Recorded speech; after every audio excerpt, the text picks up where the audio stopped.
Assalamualaikum warahmatullahi wabarakatuh. Halo teman-teman semuanya, kembali lagi dengan saya di channel Ruang Misteri.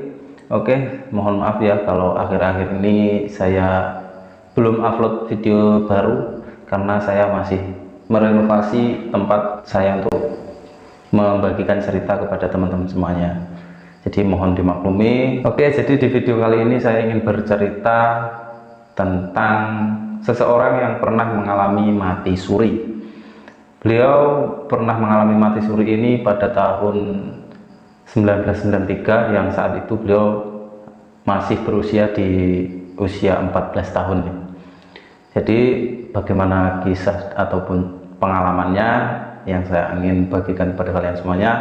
Tonton video ini sampai habis dan jangan lupa subscribe dulu channel ini agar kalian tidak ketinggalan video-video terbaru dari channel ini. Oke bosku, selamat menonton dan inilah ceritanya.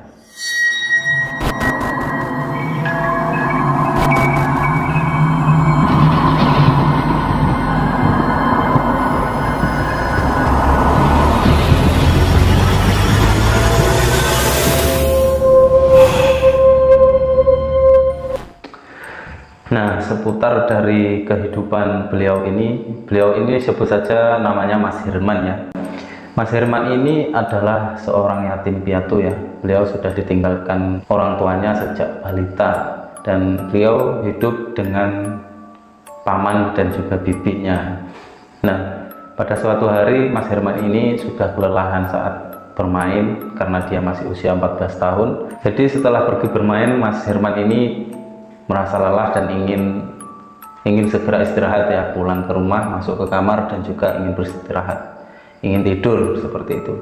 Tapi seakan mau memejamkan mata, Mas Herman ini melihat sosok kakek tua yang berdiri di depan pintu kamarnya. Kakek tua ini melambaikan tangan ke Mas Herman, seakan mengajak Mas Herman ini untuk pergi bersama si kakek ini. Kakek ini kisaran berusia 80-90 tahunan. Dia memakai baju hitam, rambut panjang dan juga berkumis tebal. Karena Mas Herman ini tidak mengenali sosok kakek ini, secara tidak langsung Mas Herman ini mengabaikan panggilan si kakek ini. Tapi setelah beberapa waktu si kakek ini terus melambaikan tangan kepada Mas Herman ini, seakan dia ingin menyampaikan sesuatu kepada dirinya. Dan secara tidak langsung Mas Herman ini seakan terhipnotis oleh si kakek tua yang ada di depan pintu kamarnya ini. Nah, Mas Herman pun akhirnya ikut dengan si kakek-kakek yang ada di depan pintu kamarnya tadi. Mas Herman diajak keluar dari kamarnya dan menuju ke sebuah tempat. Tapi beberapa langkah keluar dari kamarnya, Mas Herman ini melihat paman dan bibiknya lari ke kamar Mas Herman ini. Seakan Mas Herman ini serasa tidak terlihat oleh mereka. Mereka hanya datang berlari melintasi Mas Herman yang ada di depan pintu bersama si kakeknya tadi. Jadi paman dan bibik dan keluarga yang lainnya ini berlarian menuju kamar Mas Herman, tapi mereka tidak melihat sama sekali Mas Herman yang ada di depan pintu. Mereka menuju ke arah kamar Mas Herman, yang dimana Mas Herman sendiri melihat ada sosok dirinya yang sedang berbaring lemas di kasur ataupun tempat tidur Mas Herman tadi. Seakan-akan Mas Herman ini melihat dirinya sendiri sedang tidur, tapi Mas Herman tidak percaya akan hal itu karena dia berada tepat di depan pintu bersama kakek tersebut. Tidak lama kemudian si kakek ini mengajak Mas Herman untuk segera ikut bersamanya. Karena Mas Herman masih penasaran dengan tempat yang akan ditunjukkan oleh kakek itu, Mas Herman pun mengabaikan keluarga-keluarga yang sedang meneriaki ataupun menjenguk dirinya di tempat tidur yang tadi. Mas Herman pun terus ikut bersama kakek ini menuju ke sebuah tempat di mana Mas Herman ini melihat sebuah kabut tebal berwarna putih dan hanya ada jalan setapak menuju ke lorong itu. Setelah beberapa lama Mas Herman jalan kaki menuju tempat yang belum pernah dia lihat sebelumnya. Kakek itu berjalan dan terus menunjukkan jalan kepada Mas Herman, mengajaknya pergi ke sebuah istana besar. Nah, Mas Herman ini melihat sebuah istana megah sekali yang sama sekali belum pernah dia lihat sebelumnya. di mana istana itu ada beberapa anak tangga yang menuju ke pintu depan istana. Mas Herman melihat istana itu terbalut tebal oleh kabut putih ya, sehingga menyelimuti keseluruhan istana tersebut. Mas Herman dan kakek itu menuju ke anak tangga di depan pintu, dan si kakek ini memberhentikan Mas Herman tepat di depan pintu. Dan kakek ini pun berbicara menyuruh Mas Herman untuk menunggu dirinya di depan pintu istana, sedangkan si kakek ini menuju ke dalam istana. Beberapa waktu kemudian setelah kakek ini masuk ke dalam istana, dan Mas Herman pun melihat-lihat sekeliling istana ini. Dari tiang-tiang yang sangat besar, semua terbalut dengan kabut yang sangat tebal.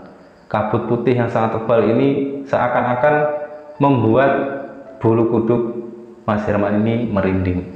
Tidak lama kemudian kakek yang masuk ke dalam istana itu pun keluar dan memanggil Mas Herman. Dengan lirih dia mempersilahkan Mas Herman untuk masuk ke dalam istana. Tapi Mas Herman dipersilahkan masuk hanya satu orang saja, yaitu berarti kakek ini akan menjaga Mas Herman melalui luar istana. Dan Mas Herman pun menganggukkan kepala dan menuju ke dalam istana dengan langkah per langkah menaiki anak tangga menuju pintu. Mas Herman pun masuk ke dalam istana dan sampai di sebuah tempat di mana di situ ada sebuah meja yang sangat panjang sekali. Ya, kira-kira seperti meja makan yang ukurannya sangat panjang, di mana di situ ada beberapa kursi mewah yang sudah tersediakan dan juga hidangan-hidangan makanan. Mas Herman pun terkejut dan bingung tempat apakah ini yang sedang dimasuki oleh Mas Herman ini. Tapi tidak selang waktu lama, Mas Herman ini melihat ada beberapa wanita cantik sedang mengantarkan makanan-makanan ataupun sajian-sajian yang diletakkan di atas meja masing-masing.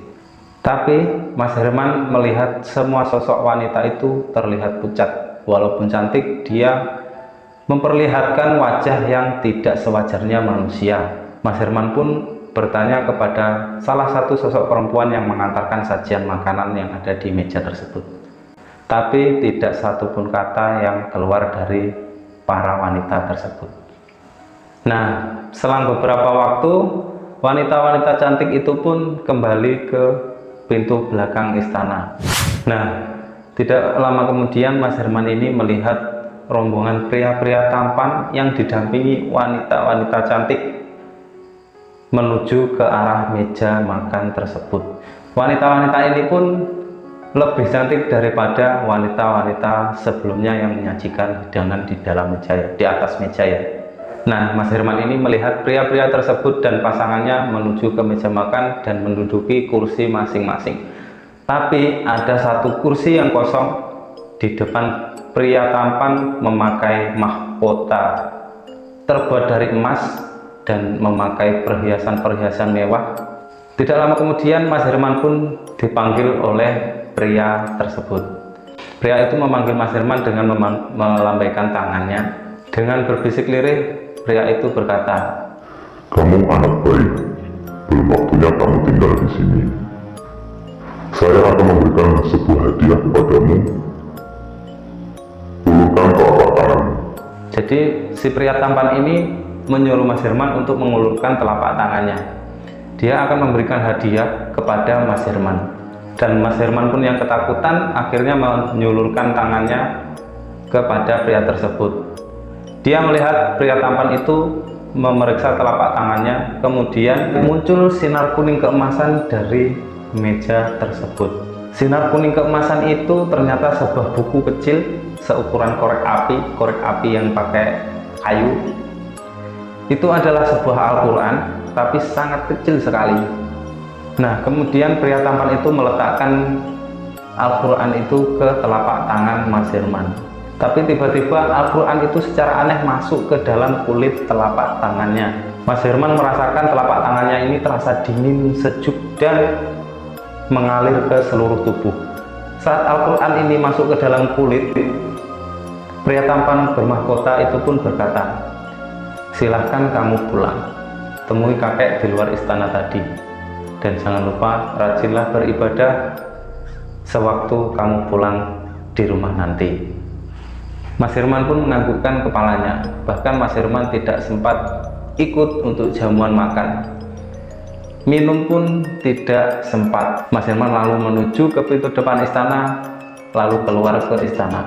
Terlihat sosok kakek tua bertongkat yang Mas Herman temui sebelumnya sudah menunggunya di depan pintu istana. Sosok kakek itu pun mengantarkan Mas Herman turun ke anak tangga paling bawah. Kemudian kakek itu berkata, silahkan pulang nak, ingat jalannya lurus saja, jangan sampai menoleh ke belakang. Herman yang merasa kebingungan siang itu pun menuruti apa yang diperintahkan oleh pria tampan itu dan juga kakek bertongkat tersebut. Akhirnya Mas Herman pun melangkah ke depan sesuai yang diperintahkan oleh kakek itu. Tapi anehnya, semakin Mas Herman ini melangkah lurus, tiba-tiba cuaca menjadi mendung dan juga semakin gelap. Semakin melangkah ke depan semakin gelap dan akhirnya menjadi hitam pekat. Nafasnya sesak dan juga tersengal. Mas Herman hampir tidak bisa bernapas, seolah dadanya ini terhimpit sesuatu. Lalu samar-samar Mas Herman ini mendengar bisikan suara yang menyuruh Mas Herman ini untuk mengucapkan kalimat istighfar. Astagfirullahaladzim. Herman pun menyebutkan kalimat tersebut dan dari arah punggung badannya seperti ada yang mendorong. Nah, Mas Herman ini merasakan sesuatu di belakang punggungnya, seperti ada yang mendorong Mas Herman untuk naik ke atas. Sesak nafas yang dirasakan Mas Herman ini semakin lama semakin pekat, semakin sulit untuk bernapas. Kemudian suara itu pun muncul kembali, menyuruhnya untuk mengucapkan kalimat istighfar. Dengan terus-menerus Mas Herman ini membaca kalimat astagfirullahaladzim, maka semakin kuat dorongan dari belakang punggungnya Mas Herman ini. Dia semakin terasa terangkat dari sesuatu, kemudian membuat Mas Herman ini sudah mulai lega lagi untuk bernapas. Kemudian Mas Herman ini mencoba untuk membuka matanya. Alangkah kagetnya bahwa Mas Herman ini sudah berada di atas gundukan kuburan pada malam hari. Dorongan yang tadi dirasakan di punggung Mas Herman itu adalah dorongan tanah, sehingga Mas Herman terangkat naik dari permukaan tanah. Tubuhnya masih terbalut dengan kain kafan lengkap dengan kapas yang menutupi hidungnya. Mas Herman kemudian melihat nisan terbuat dari kayu yang bertuliskan nama dirinya sendiri. Mas Herman seketika berlari sekencangnya meninggalkan area pemakaman. Karena ketakutan dengan tubuh yang masih berbalut kain kafan putih, Mas Herman terus berlari menuju ke arah rumah di mana dia tinggal. Sesampainya di rumah pamannya, ternyata di sana sedang ada pengajian. Ramai penduduk desa yang hadir. Herman mengucapkan salam. Sontak warga yang ikut pengajian tadi berlarian keluar rumah dan berteriak, "Ada pocong, pocong!" Mas Herman pun bingung menyaksikan warga takut melihat dirinya. Pamannya pun keluar dari rumah dan menuju ke arah Mas Herman yang masih terbalut kain kafan putih yang sudah kotor karena terkena tanah merah. Pamannya ini pun bertanya, "Kamu Herman, ponakan saya?" "Iya, aku Herman. Kenapa aku ada di kuburan dan dikafani seperti ini?" Singkat cerita, malam itu Herman melahap semua makanan yang ada di pengajian di rumahnya tersebut. Karena perutnya yang sudah lapar, warga desa pun akhirnya tenang dan ikut interogasi kepada si Herman ini. Pamannya menjelaskan bahwa Herman ini sudah meninggal 3 hari yang lalu. Bahkan pengajian ini adalah malam ketiga harinya. Di sini Herman pun semakin kebingungan karena dia merasa kurang lebih hanya 30 menitan saja dia diajak oleh kakek tua itu keluar rumah dan melihat bibi dan pamannya menuju ke kamar di mana dia tidur tersebut. Nah, karena kebingungan ini Mas Herman pun bertanya-tanya kepada paman dan juga bibinya, seakan mereka tidak melihat dirinya ada di depan pintu saat itu.